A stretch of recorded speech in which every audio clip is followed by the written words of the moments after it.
Hello friends, मैं विनय निर्भीक। Friends, आपका एक बार फिर से हमारे चैनल पे स्वागत है। फ्रेंड्स, आपको मैं पहले भी बता चुका हूँ कि एग्ज़ाम जो है अक्टूबर से पहले नहीं हो सकता है, ठीक है।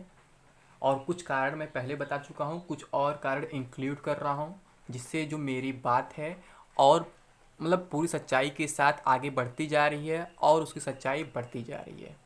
जैसा कि आपको मालूम है, बहुत से लोग ऐसा अंदाज़ा लगा रहे हैं, अनुमान लगा रहे हैं कि अगस्त में एग्ज़ाम हो सकता है, सितंबर में एग्ज़ाम हो सकता है, जबकि मैं बार बार नकार चुका हूँ कि अक्टूबर में ही एग्ज़ाम होगा। मैं कंफर्म एकदम बोल चुका हूँ, डेट नहीं बता सकता हूँ, मंथ अक्टूबर फिक्स है, भले अक्टूबर की स्टार्टिंग में ही हो जाए, लेकिन अक्टूबर में ही फिक्स है, ठीक है।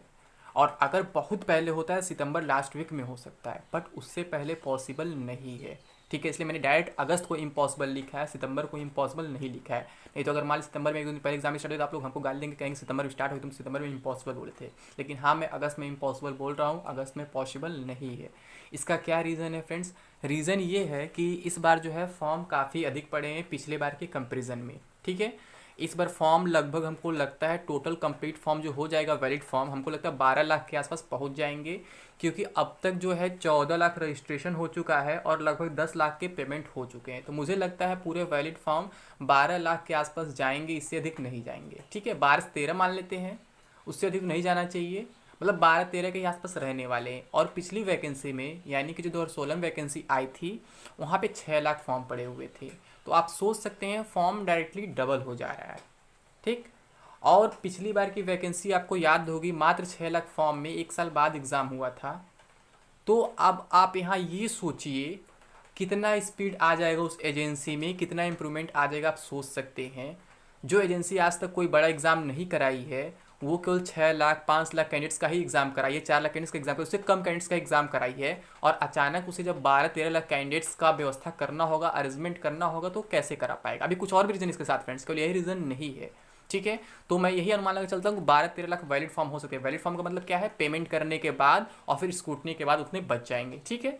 अब 12 लाख में कितने एग्जाम बैठते हो अलग मैटर है, वो तो बैठेंगे 6 लाख 7 लाख यही बैठेंगे, क्योंकि कहीं भी अटेंडेंस जो होता है आपका 50 से 60% के आसपास होता है, ठीक है। अटेंडेंस पूरा नहीं होता है, कोई भी इंट्रेंस एग्जाम हो, कोई भी एग्जाम हो, ठीक है। तो यहाँ पे क्या 12-13 लाख फॉर्म पड़ेंगे, तो फॉर्म का बोझ जो उसके ऊपर पड़ेगा। अभी आपके सामने जीता जाता एग्जाम्पल रेलवे का है। आपने देखा कि 2 साल फॉर्म भरने के बाद एग्जाम स्टार्ट हो, किस तरह एनटीपीसी और ग्रुप डी अभी तक नहीं हो पाया। वहाँ भी रीज़न क्या दिया जा रहा था कि फॉर्म बहुत ज़्यादा है। वहाँ पे तो टीसीएस था कि करोड़ों फॉर्म को झेल लिया। लेकिन ये जो कभी नहीं करा पाती, जो ये NSEIT नाम है इसका, ठीक है।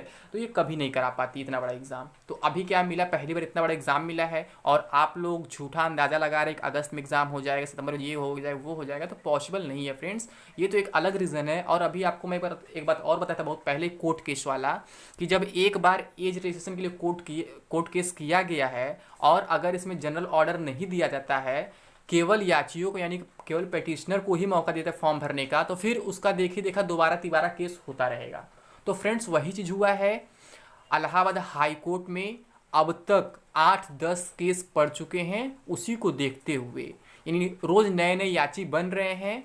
तो हमें ये लगता है अब कि बहुत जल्द जो है इलाहाबाद हाई कोर्ट एक जनरल ऑर्डर दे देगा इसको देखते हुए, क्योंकि कैंडिडेट्स बढ़ते जा रहे हैं, याची बढ़ते जा रहे हैं। तो हाई कोर्ट सोचेगा मैं क्यों रोज रोज खुद परेशान हूँ और क्यों कैंडिडेट्स को परेशान करूँ, तो कभी न कभी एक जनरल ऑर्डर दे देगा। जैसे कि मैं आपको बहुत पहले ही बताया था कि भले ही अगर इसमें जनरल ऑर्डर नहीं देते हैं, तो हाई कोर्ट को बाद में जनरल ऑर्डर देना ही पड़ जाएगा, उनकी मजबूरी हो जाएगी। क्योंकि कोई भी कैंडिडेट नहीं चाहेगा कि मेरे हाथ से मौका निकल जाए। जब एज रिलैक्सेशन 10 लोग को मिल रहा है, तो बाकी लोग को क्यों नहीं मिल रहा है? वो भी लोग पैसा लगा कोर्ट जाएंगे, फिर उनको देखे देगा और लोग जाएंगे। तो यही चल रहा है फ्रेंड्स। अब तक मेरे ख्याल से 8-10 केस हो चुके हैं, इससे अधिक भी हो सकते हैं, ठीक। तो ये भी एक अलग रीज़न है।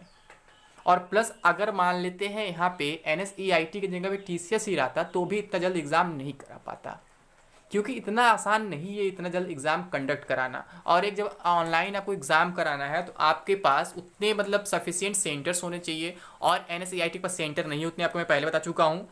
पूरे यूपी में केवल 13 सेंटर है। आप सोच लीजिए 13 सेंटर पे कैसे एडजस्टमेंट होगा, ठीक है। हर एक ज़िले में केवल एक एक सेंटर है, कहीं भी डबल सेंटर नहीं है। तो आप उसे अंदाज़ा लगा सकते हैं कि कितना फास्ट काम कर पाएंगे लोग, क्या कर पाएंगे। जब स्टार्ट होगा तो इसमें भी काफ़ी लंबा दिन चलेगा। लंबा दिन का मतलब क्या है? 15-20 दिन के आसपास चल सकता है ये एग्ज़ाम। पिछले बार एग्ज़ाम 4-5 दिन से चला था, ये 15-20 दिन के आसपास चल सकता है, ठीक है। तो आप इसी से सोच सकते हैं कि यहाँ पे क्या क्या हो सकता है। हाँ फ्रेंड्स, आपको मैं एक बात बताया था कि रिटन एग्जाम के बाद रिजल्ट में लोग थोड़ा जल्दबाजी करेंगे और रिजल्ट के बाद फिजिकल के लिए बहुत जल्द, मतलब बहुत ज़्यादा टाइम नहीं देंगे, तुरंत फिजिकल करा देंगे। मुझे यही उम्मीद है कि दिसंबर में लोग रिजल्ट दे देंगे। अगर अक्टूबर तक एग्जाम करा देते हैं तो दिसंबर में रिजल्ट देके जनवरी में फिजिकल करा देंगे। इसका रीज़न ये है फ्रेंड्स, क्योंकि इलेक्शन आने वाला है। मैं पिछले 2 साल से यही कह रहा था अभी कोई वैकेंसी नहीं आने वाली, इलेक्शन के टाइम ही वैकेंसी आएगी। तो इलेक्शन के टाइम अब वैकेंसी आ चुकी है, अब उसे इलेक्शन के टाइम तक खींचा जा रहा है किस तरीके से, ठीक है, वो खींचा ही गया है अब तक, तो लेट हो ही चुका है ऑलरेडी।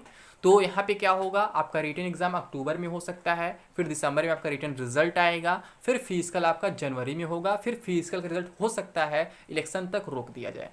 लेकिन एक बात और मैं क्लियर कर दूं, आचार संहिता जो लगने वाला है उसका इफेक्ट इस पर नहीं पड़ने वाला है, क्योंकि इसका नोटिफिकेशन ऑलरेडी आ चुका है, जो मैं आपको कई बार बता चुका हूं। आचार संहिता का इफेक्ट का मतलब ये होता है कि आप उस बीच नया नोटिफिकेशन नहीं निकाल सकते हैं, लेकिन एग्जाम्स वगैरह करा सकते हैं, ठीक है। अगर व्यवस्था हो जाता है, पुलिस फोर्स मिल जाती है एग्जाम कराने में, करा सकते हैं। और जिस डेट पे चुनाव होता है उस डेट पे केवल गैपिंग कर देता है, कोई काम नहीं किया जाता है। अदरवाइज आप आचार संहिता के टाइम भी एग्जाम करा सकते हैं। यानी कि आपको मालूम है फरवरी मार्च में अगर आपका इलेक्शन होता है और अक्टूबर से आचार संहिता लग जाता है, तो भी अक्टूबर में आसानी से एग्जाम कराया जा सकता है, उसका रिजल्ट दिया सकता है, जनवरी में फिजिकल भी कराया जा सकता है, ठीक है। यानी कि सारे प्रोसेस आसानी से कंप्लीट हो सकते हैं।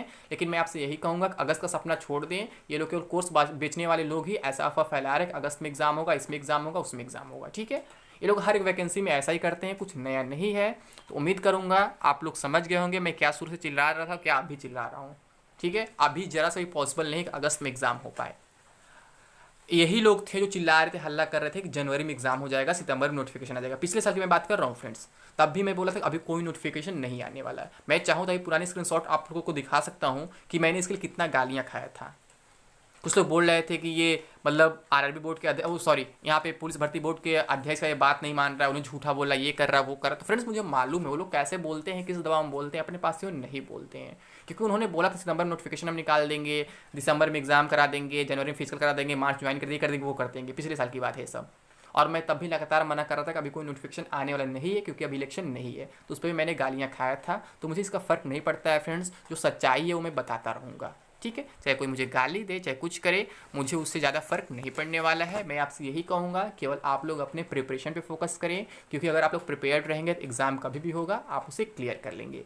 लेकिन अगर केवल एग्ज़ाम डेट्स के पीछे भागेंगे तो आप कभी अपनी लाइफ में कुछ कर नहीं पाएंगे। तमाम एग्जाम्स आएंगे और आपके सामने से चले जाएंगे और आप देखते रह जाएंगे, केवल डेट जस्ट चिल्लाते रहेंगे, ये डेट पड़ेगा, वो डेट पड़ेगा, ठीक है फ्रेंड्स। तो उम्मीद करता हूँ आप समझ गए होंगे कि एग्ज़ाम में देरी क्यों होगी और कब तक होगी। तो उसी को टारगेट करके आप अपने एग्ज़ाम का प्रिपरेशन कर सकते हैं, ठीक है फ्रेंड्स। तो अभी के लिए बस इतना ही।